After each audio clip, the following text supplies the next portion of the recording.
Semangat sebelum bangsa Indonesia merdeka. Koperasi di Indonesia memiliki perjalanan panjang yang lahir dari perjuangan rakyat. Sejak akhir abad 18, koperasi hadir sebagai sarana melawan praktik lintah darat, sekaligus menjadi fondasi ekonomi kerakyatan.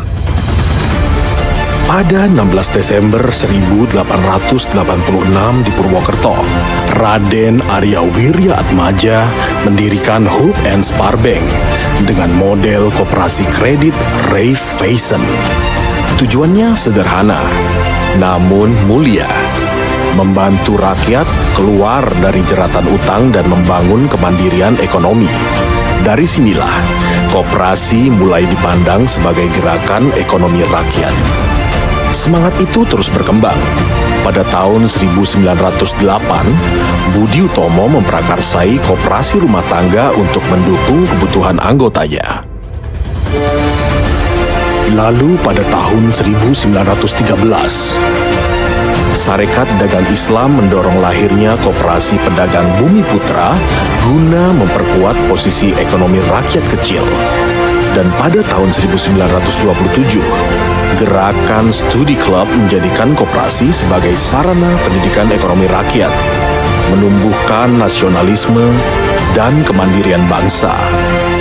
Pada tahun 1930, Raden Mas Margono Djoyo Hadikusumo adalah salah satu pelopor gerakan koperasi dan ekonomi kerakyatan di Indonesia. Beliau merintis konsep koperasi keliling dan menjadi tokoh penggerak koperasi pedesaan. Masa awal kemerdekaan. Setelah Indonesia merdeka, tonggak penting lahir pada Kongres Koperasi Indonesia pertama di Tasikmalaya tahun 1947.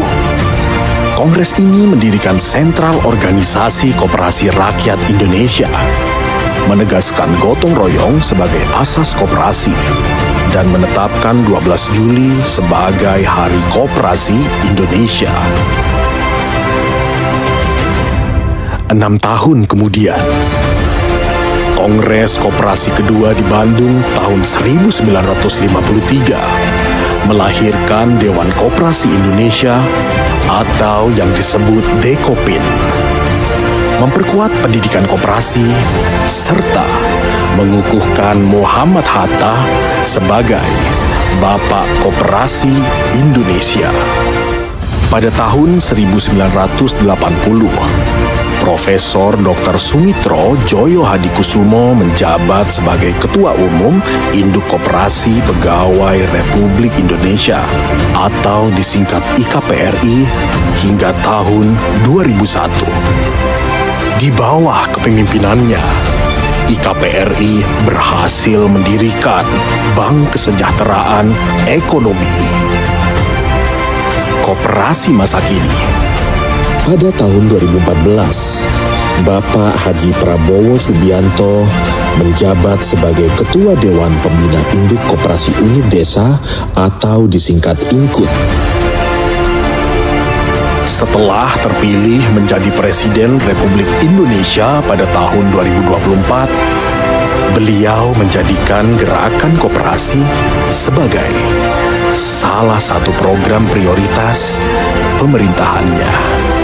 Dalam mewujudkan komitmen Presiden Prabowo terhadap gerakan koperasi, beliau membentuk serta meresmikan Koperasi Desa Kelurahan Merah Putih atau disingkat KDKMP sebanyak 80.081 di Kota Klaten. Saya ingin membesarkan koperasi.